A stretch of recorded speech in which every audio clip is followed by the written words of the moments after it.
All right, y'all. By now, everybody's already seen Arsenal's ugly loss against Porto in the first leg of the round of 16. Frustrating, yeah, but I feel like most of us have calmed down. The second leg is at the Emirates, and it's not like Porto even severely outplayed us at their crib. Don't get me wrong, we were ass, all BBL, nothing but booty cheeks. Arsenal fans have seen worse, though, that's for damn sure. How about heading into the second leg down by 2, and to make it all worse, the first game was at home. On episode 1 of the archives, we're heading back to February 25th, 2015, one of the worst days in the history of the club. Heading to the game, I'm sure Arsenal fans had all the confidence in the world. They'd won 10 of the last 12 games in all competitions. Giroud had come back from that broken foot that kept him out basically the whole first half of the season. He had 8 goals in his last 11 games for Arsenal. Pretty much everything was going well. That Wednesday night, Arsenal's visitors were Monaco, a team that went on to finish third in Ligue 1 that season. They had a 20-year-old Bernardo Silva, a 19-year-old Anthony Martial, and a 21-year-old Fabinho. They also had 33-year-old Berbatov too. We know his ass was treating this game like life or death. It didn't start out so bad. Welbeck made a great turn after the first minute and got a solid shot off. That wasn't really a bad miss. It was a tough shot. Arsenal was actually threatening for the entire first 5 minutes or so. Here they were building up really well, but Giroud has the speed of an elderly tortoise and he couldn't get to that ball.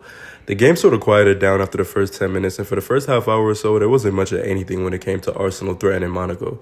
That wouldn't have been a problem if this was their away leg, but you're at home. You're supposed to be putting pressure on them, not passing the ball around in the midfield, slowly taking your time. At least defensively, Arsenal was holding up well, though, especially Bellerin dealing with Martial over at right back. Early in the game, he had him strapped up. Unfortunately, Bellerin's good game didn't last too long. He put up an awful cross around half an hour in, and then a minute later, he got cooked by Martial, and I think that's where everything really started going a bit downhill. Throughout most of the game, Arsenal's wingers, Sanchez and Welbeck, were basically playing central attacking midfielder, especially Sanchez. They were leaving more space out wide for the fullbacks to come forward, but more often than not in the first half, those fullback runs were too late, and Arsenal was just left with a bunch of space out wide while their wingers tried to punch through the middle of Monaco's shape, which was holding firm. Right here, there should be a fullback. I think Gibbs at left back coming forward to help Sanchez out. Instead, that whole empty-ass space is butt naked, and Sanchez has to force a pass into Giroud that gets poked away because Gibbs arrived way too late. Sanchez wasn't even doing a bad job overall, though. He was creating and he was carrying the ball well. Arsenal just wasn't able to create as much as they could have because of this, especially in the first half. On the other side, Welbeck made a good run late in the first half, the one time he actually tried to advance from wide instead of drifting to the middle of the pitch. He should have done that more often in the first half. The few times they were able to threaten after the first 10 minutes, though, they wasted. Sanchez made a slick little play here, and Bellerin put a good ball in just for Giroud to miss horrifically. I think the trajectory of the pass may have deflected off a defender's foot. I don't know. Either way, it looks awful. Everything went from bad to worse, though, when one of Monaco's midfielders, Kondogbia, blasted a shot that was deflected in. All of a sudden, Arsenal's down 1 at home with no momentum at all. I don't even want to know what Wenger said to them players at halftime, but it was probably nothing that could ever be repeated on live television. My boy was heated. He was pissed. And I hope he took a Tylenol at halftime because it got worse. So much worse.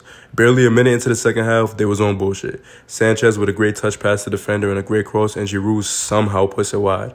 I will admit it was kind of an awkward finish to make, but bruh, that's very scoreable. Giroud wasn't done yet though. Like a minute later, Arsenal run down on Monaco, and just as the attack gets around the box, Giroud leaves a pass for whatever reason and gives the ball away. Giroud still wasn't done though. Like a minute later, he gives the ball away with a poor pass to Ozil that got nudged away by Fabinho, who honestly had the midfield on lock.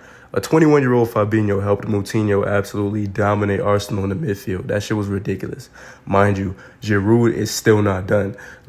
Not even close. 2 minutes later, Cazorla puts a perfect free kick into the box and Giroud punches it right over the crossbar.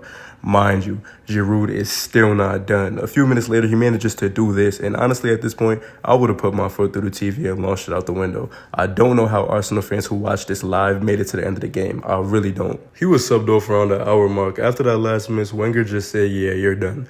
I don't know how Giroud showed his face in the city of London after that. He couldn't hit the target this game if they expanded the goal to the size of a small country. He couldn't hit the target if the keeper walked off the pitch in the middle of the attack. He couldn't hit the target if God himself got at his foot. He couldn't hit the target even if the keeper grabbed his shot and tried to throw it in. What ancient spirit did this dude anger before the match? He must have been hungover or something. This is not regular levels of ass. This is something deeper. To make it all worse, Mertesacker had a brain aneurysm and left Martial completely alone for some reason on a counterattack, and Berbatov slipped in the second Monaco goal. Mind you, it was Fabinho with the takeaway and the through ball that led to the goal. I really don't like this Mr. Clean-headed bitch. How you 21 and bald? Fuck you. After Theo Walcott came on, there was a noticeable difference in the way Arsenal threatened. Walcott was much more proactive than Giroud in terms of movement. He made those well-timed, intelligent runs from the right, and Arsenal was almost able to capitalize a couple times. Unfortunately, almost isn't enough. It also didn't take long for Monaco to sniff out Walcott's runs, and within 20 minutes of him coming on, they were neutralizing those through balls. It's like the football guys just banned Arsenal shots from touching the back of the net for 90 minutes. Even after we finally scored, shit still wasn't sweet. Oxlade-Chamberlain puts up a beautiful strike and pulls one back. Now we're heading to France just down by 1. Not ideal, but still better than 2, right? Nope. Just a minute later, the same motherfucker loses the ball and gets dusted by Carrasco to give up the third. Like, what the fuck, bruh? Arsenal made a heroic effort in the away leg and managed to tie it up on aggregate, but away goals fucked them in the ass and Monaco went through. They went on to get utterly suffocated by Juventus over 2 legs and didn't even manage to score, which makes the whole thing even worse. Monaco only scored 7 goals in 10 games in the UCL that year. 3 of them were in this game against Arsenal. It was a humiliating performance. I'll never like this idea that Giroud is underrated or overhated or something. He may be doing pretty well now for AC Milan, but shit shows like this in the second half of the 2015 season are exactly why he's so looked down on in England. All those years of being linked to Benzema and Giroud was the best they could give one of the best playmakers in the history of the sport. I'm not saying the blame is all on him for this game. Mertesacker was pretty shitty too, and there was enough mistakes to go all around. Anyways, almost a decade later, and Arsenal still can't get out of their round of 16 slump. The circumstances are slightly better this time, I'll admit that. They're going back to the Emirates only down 1, but that was a really bad performance in the first leg. If Porto manages to score first, it'll get nasty. They are parking the fuck out of that bus. I honestly don't think Zinchenko should start, even though he'll probably be healthy by then. A stupid defensive mistake by him in a game like this will push me over the edge. I'm gonna be real. Out of all the Arsenal collapses and meltdowns over the years, though, this is honestly one of the worst. If we're talking specifically about the Champions League, you might be able to point out either one of the incidents against Barcelona, both involving red cards. The 2006 one was probably worse just because it was actually in the final, but I do find the Monaco one more embarrassing. Barca is Barca. That was an all-time great squad. Monaco, not so much.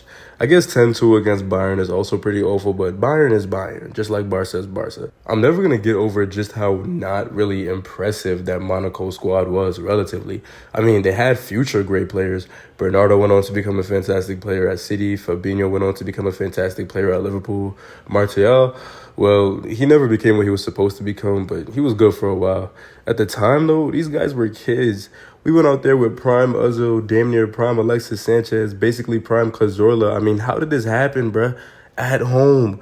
It won't be too long before they start talking about the Arsenal round of 16 curse the way they talk about the Harry Kane curse. We got the chance to shut that shit down at home against Porto. We got to take it. Thanks for watching, y'all. I'm going to see y'all next time.